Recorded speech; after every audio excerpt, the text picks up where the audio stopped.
A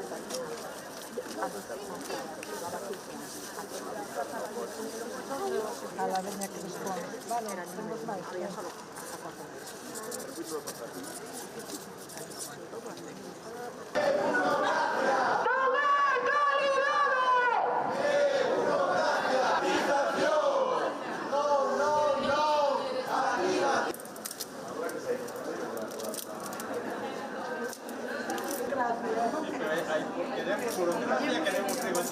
Estamos hoxe aquí, xa é a cuarta xornada de folga no que levamos de curso, porque chegou o momento no que vimos que a folga era a única maneira de facernos escoitar, non? Tras reiteradas solicitudes ao conselleiro para que nos recibira, para que escoitara as nosas demandas, el nunca aceptou e somos conscientes da situación crítica pola que está a pasar o profesorado do ensino público galego, que cada vez está máis queimado en todas as etapas educativas e que hoxe está a secundar estas manifestacións por toda Galiza en diferentes accións descentralizadas, non? En centros, vilas e cidades do país.